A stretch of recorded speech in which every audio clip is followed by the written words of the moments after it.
ही बर्फी बनवण्यासाठी एका कढईमध्ये अर्धी वाटी तूप घेतलं। तूप पूर्णपणे वितळल्यानंतर त्यात 2 वाटी बेसन पीठ टाकून घेतलं। हे बेसन पीठ आपल्याला छान भाजून घ्यायचं आहे। मध्यम गॅसवरती सतत हलवत अशा पद्धतीने हे बेसन पीठ भाजून घ्यायचं आहे, जोपर्यंत याचा रंग बदलेल आणि याला पूर्णपणे तूप सुटायला लागेल तोपर्यंत आपल्याला हे भाजून घ्यायचं आहे। तर हे पहा, तुम्ही बघू शकताय इथे आता हे जे बेसन पीठ आहे ते छान भाजून झालेलं आहे। त्याला पूर्णपणे आता तूप सुटायला लागलंय आणि अगदी पातळ असं हे झालेलं आहे। आता ह्या स्टेजला गॅस बंद करायचा आहे। आता आपण पाक बनवून घेऊ। पाक बनवण्यासाठी एका भांड्यामध्ये मी 1.5 वाटी साखर घेतली आहे। त्यात अर्धी वाटी पाणी टाकून घेतलंय आणि आता आपल्याला याचा 1 तारी पाक बनवून घ्यायचा आहे। साखर पूर्णपणे वितळलेली आहे, पाकाला छान उकळी फुटली आहे आणि तुम्ही बघू शकताय त्याचा 1 तारी पाक मी इथे बनवून घेतलाय। पाक तयार झाल्यानंतर हा पाक आपल्याला आपण जे बेसन पीठ भाजून घेतलं होतं त्यात टाकून घ्यायचा आहे। हा पाक बेसन पिठात टाकत असताना गॅस बंद ठेवायचा आहे। पाक बेसन पिठात टाकून झालाय, त्यात थोडीशी वेलची पूड टाकून घेतली आहे आणि हे सगळं छान एकजीव करून घेतलंय। आता एका ताटाला थोडंसं तूप लावून घेतलं, त्यात जे बेसन पिठाचं मिश्रण होतं ते टाकून घेतलं आणि आता हे थोडंसं डॅप करायचं आहे आणि एक अर्धा ते 1 तास सेट होण्यासाठी ठेवायचं आहे। वरून आपण हवे ते ड्रायफ्रूट ॲड करू शकतो। तर आता हे बर्फीचं जे मिश्रण आहे ते सेट होण्यासाठी मी साधारण अर्धा तास बाजूला ठेवलंय। अर्ध्या तासानंतर ह्या पद्धतीने त्याची बर्फी मी पाडून घेते किंवा बर्फी कट करून घेते। तर अशा पद्धतीने बेसन बर्फी इथे तयार झाली आहे। इथे मी एका ताटाला तूप लावून घेते। यासोबतच बटर पेपर जर तुमच्याकडे असेल तर तुम्ही इथे बटर पेपरचाही वापर करू शकतात।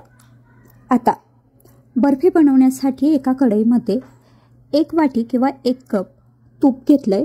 हे तूप वितळलेलं असलं पाहिजे, नाहीतर मग तुपाचं प्रमाण हे जास्त होतं। तर वितळून घेतलेलं मी 1 वाटी इथे तूप घेतलंय। आता याच्यात 2 वाटी भरेल एवढं आपल्याला बेसन पीठ टाकायचं आहे। ज्या वाटीने किंवा कपाने आपण तूप मोजले त्याच वाटीने 2 वाटी बेसन पीठ टाकलं।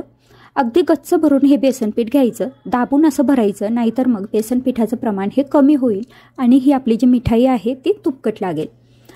तर इथे आता हे बेसन पीठ टाकल्यानंतर मी छान एकजीव करून घेतलं।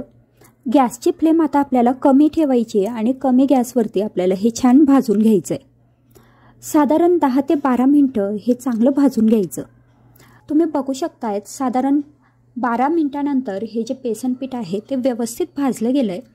याचा छान सुगंध यायला पाहिजे, बेसन पिठाने असं तूप सोडलं पाहिजे आणि त्याचा रंग बदलला पाहिजे, इथपर्यंत आपल्याला बेसन पीठ भाजून घ्यायचं आहे। आता बेसन पीठ व्यवस्थित भाजल्यानंतर आपल्याला याच्यात साय टाकून घ्यायची, म्हणजे मलाई टाकून घ्यायची। तर आपली जी घरचीच दुधावरची साय असते ती मी इथे वापरली आहे। अगदीच 1 वाटी नसेल तर किमान अर्धी वाटी तरी ही साय आपल्याला याच्यात टाकायची आहे। साय टाकल्यानंतर हे छान एकजीव करायचं। गॅसची फ्लेम लोच राहील आणि लो फ्लेमवरतीच आपल्याला हे जे मिश्रण आहे हे पुन्हा भाजून घ्यायचं आहे। आता पुन्हा हे जे बेसन पीठ आहे याचा थोडासा रंग बदलेल आणि याला तूप सुटेल इथपर्यंत हे भाजून घ्यायचं। तर पुन्हा 10 मिनटं मी हे भाजून घेते। हे पहा, तुम्ही बघू शकताय 10 मिनिटानंतर हे जे बेसन पिठाचं टेक्स्चर आहे ते छान असं दाणेदार तयार झालेलं आहे। हे जे बेसन पीठ आहे हे आपण जेव्हा चमच्याने असं एकसारखं हलवतो तर तेव्हा हे हलकं फुलकं झालं पाहिजे, इथपर्यंत आपल्याला हे भाजून घ्यायचं आहे। आता याच्यात मी 3 चमचे दूध टाकून घेतलंय। दूध टाकल्यानंतर हे पुन्हा चांगलं एकजीव केलं। आता हे मिश्रण पुन्हा 10 मिनिटं भाजून घेऊ। लो फ्लेमवरतीच भाजायचं, म्हणजे हे मिश्रण छान भाजलं जाईल। हे पहा, तुम्ही बघू शकताय लो फ्लेमवरतीच मी हे मिश्रण चांगलं भाजून घेते। याला आता छान तूप सुटलंय, त्यासोबतच तुम्हाला याचा अगदी दाणेदार असं टेक्स्चर दिसत असेल। याचा रंगसुद्धा बदलायला हवा आणि छान तूप सुटायला हवं आणि हे जे मिश्रण आहे ते छान फ्लफी व्हायला हवं। हे पहा, तुम्ही बघू शकता हे मिश्रण आता किती छान असं थोडं फुगून आलंय, म्हणजे हलकं फुलकं झालंय। इथपर्यंत आपल्याला हे छान भाजून घ्यायचं आहे। तर इथे सुरुवातीपासून साधारण 20 ते 25 मिनिटापर्यंत हे मिश्रण किंवा हे जे बेसन पीठ आहे ते छान भाजून घेतलंय। आता इथे बेसन पिठाचा रंग बदलला आहे, त्याला छान खमंग असं सुगंध यायला लागलाय आता ह्या स्टेजला गॅस बंद करायचा आहे. गॅस बंद केल्यानंतर ही जी कढई आहे ही आपल्याला बाजूला उतरवून घ्यायची आहे. आता याच्यात आपल्याला साधारण पाव चमचा भरेल एवढी वेलची पूड टाकून घ्यायची आहे. वेलची पूड टाकल्यानंतर पुन्हा हे चांगलं एकजीव करायचं. ही कढई गरम असल्यामुळे हे थोडंसं 2 मिनटं तरी आपल्याला असंच छान हलवून घ्यायला लागतं, नाहीतर मग हे जे मिश्रण आहे हे कढईला चिकटू शकतं. तर आता इथे मी 2 मिनटं हे छान एकजीव करून घेतलं. त्यानंतर याच्यात पाऊण वाटी म्हणजे अर्धी वाटी आणि त्याच्यावरती थोडासा एवढा चिरून घेतलेला गूळ टाकलाय. आता गूळ टाकल्यानंतर हे मिश्रण एकजीव करायचं. गूळ जसा जसा वितळेल तसं हे मिश्रण घट्ट होत जाईल.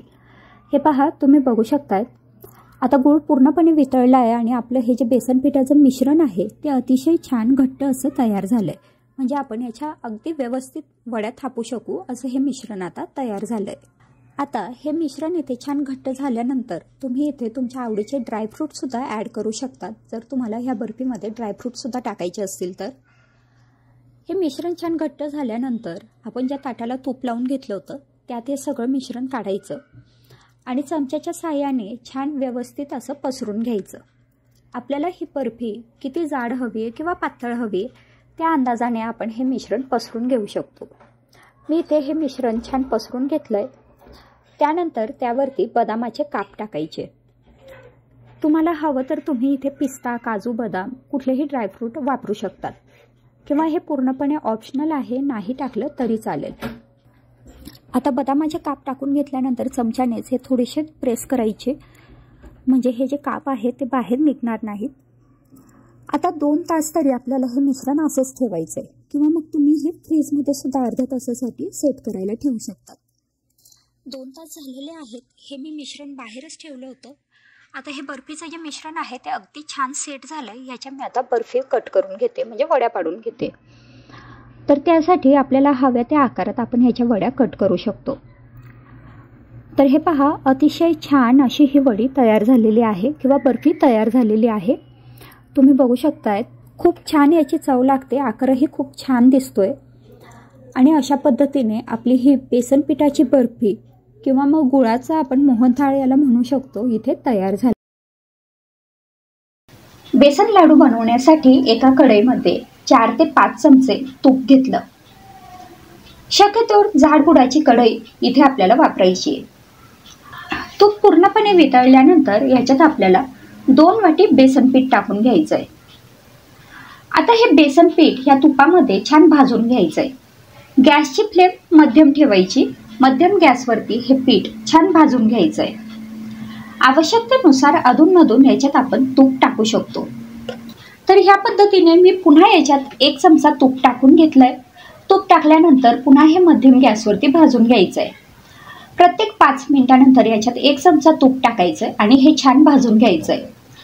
तर ह्या पद्धतीने मी एकूण 20 ते 25 मिनिटं हे जे बेसन पीठ आहे ते छान भाजून घेतलंय. ह्या पद्धतीने बेसन पिठाला पूर्णपणे तूप सुटायला लागेल आणि त्याचा रंग बदलेल इथपर्यंत आपल्याला हे भाजून घ्यायचं आहे. तर हे पहा, तुम्ही बघू शकतायत हे जे बेसन पीठ आहे याला आता छान तूप सुटायला लागलंय. हे बऱ्यापैकी आता पातळ झालेलं आहे. आता गॅस बंद करायचा आहे आणि हे बेसन पीठ एखाद्या ताटात काढून घ्यायचं आहे. या ताटामध्ये हे बेसन पीठ थोडंसं थंड होऊ द्यायचं आहे. बेसन पीठ थोडंसं थंड झालेलं आहे, म्हणजे कोमट झालंय. आता याच्यात मी अर्धा चमचा वेलची पूड टाकून घेतलेली आहे. त्यानंतर याच्यात आपल्याला पिठी साखर टाकून घ्यायची आहे. तर साधारण अर्धी वाटी पिठी साखर मी याच्यात थोडी थोडी करत टाकून घेतली आहे. थोडी थोडी करत पिठी साखर याच्यात टाकायची आणि हे सगळं एकजीव करत जायचं आहे. आता आपण याचे लाडू वळायला घेऊ. तर आपल्याला हव्या त्या आकारात छोटे मोठे याचे आपण लाडू वळून घेऊ शकतो. सजावटीसाठी इथे तुम्ही कुठलेही ड्रायफ्रूट वापरू शकतात. मी इथे बदाम वापरले. तुम्ही हवं तर काजू, किशमिश किंवा तुमच्या आवडीचे कुठलेही ड्रायफ्रूट इथे वापरू शकतात. तर मग ह्या पद्धतीने आपले बेसन पिठाचे लाडू तयार झालेत.